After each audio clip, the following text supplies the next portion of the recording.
Hello everyone, this is part 3 in my autograph stories series of videos. Stories about things that I have around my house that I've gotten autographed throughout the years. This story dates back to the early 1980s, 1983 to be exact.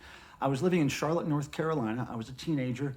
And just to preface the autograph story a little bit, let me tell you about what I was doing in Charlotte at the time. So in 1982, I was a big fan of a radio station in Charlotte called WROQ, also known as The Q, 95Q, and it was at one point called the Album Station. And that just meant that it was an album-oriented rock format station. It was called AOR.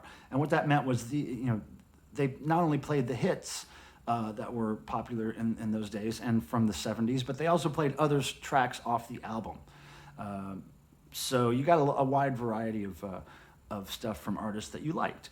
And I was really into this station and I listened to them all the time. And so at some point I got inspired to create a little character for myself where I would call into these radio shows after school, and I would be a character called Planet Pill. So Planet Pill, the name was based on my last name, Pilmer. A lot of people called me Pill as a nickname when I was in school.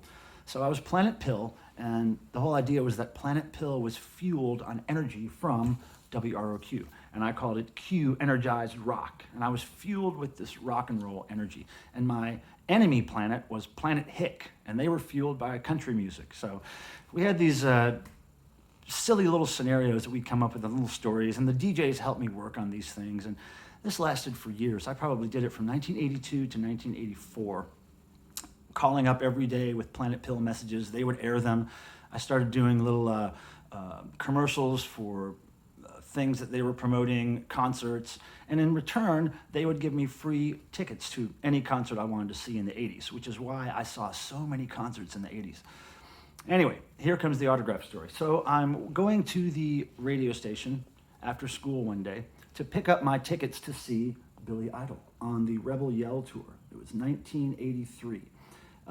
So I drive about 30 minutes, 40 minutes to the radio station, and I get out of the car, and I have a WROQ t-shirt on with this logo on it because I was such a fanboy for this radio station.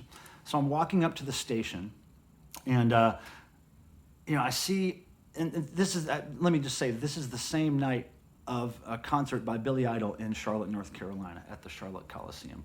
So I go there to pick my tickets up early in the afternoon, and I'm walking up to the front doors, and I see in the parking lot, and I swear I'm thinking to myself, is there a costume contest or something? Because I see a guy that kind of looks like Billy Idol. He's kind of dressed like Billy Idol, but his hair's down, it's not spiked up, and he's got this really big guy with him in a business suit, some kind of lawyer-looking manager guy or something.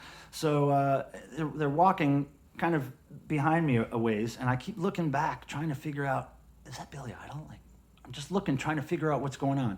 Didn't look quite right. And then as they get closer, I hear somebody say, "Yeah, that's right, I'm Billy Idol." And so I turn around, I'm like, "Oh, wow, that's really cool. I'm here to pick up tickets for your show tonight. I'm a big fan of the station. I got some friends here." And he was like, "Oh, cool, man. You know, my keyboardist is from South Carolina." And we're talking about that, and he's really nice.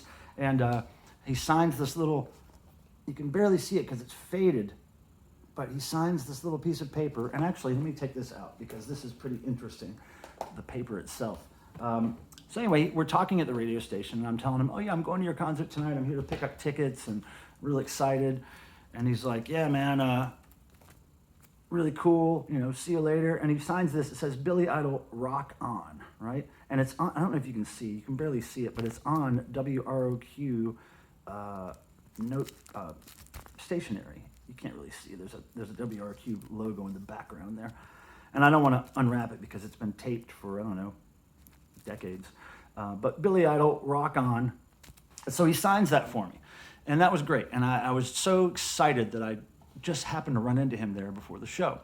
And so, me and my little WROQ t-shirt, we leave there, we go get my friend at the time, Mindy, who was coming to the concert with me, and then we go with our press gate passes, I must say. Every time I got free tickets from the radio station, they were always press gate passes, which meant that I could get there early with all the press folks, the photographers and the reporters, and we would be let in 10 or 15 minutes before the rest of the crowd. So, of course, me and my friend ran right up to the front of the stage.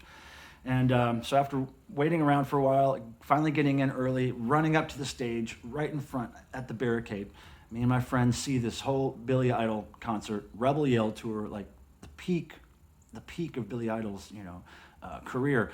And the show was great, and we were just in the front, and I had my WROQ shirt on, still representing. And then at some point near the end of the set, Billy Idol comes over to our part of the stage, and he kind of kneels down to tie his shoe. And as he's tying his shoe, he looks out and he sees me. He grabs the mic and he's like, "Hey, I'll remember you." And he points at me, "Hey, I'll remember you," because I had the same shirt on.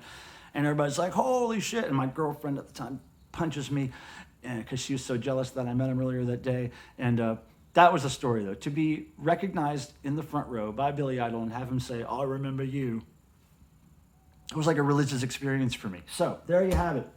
There's the Billy Idol story. WROQ, Rebel Yell Tour, 1983, Charlotte, North Carolina. Thanks for watching. Please subscribe to my channel. Please hit the thumbs up on this video. It really helps me a lot. Look for the next installment of this autograph stories video series sometime soon. Thanks a lot.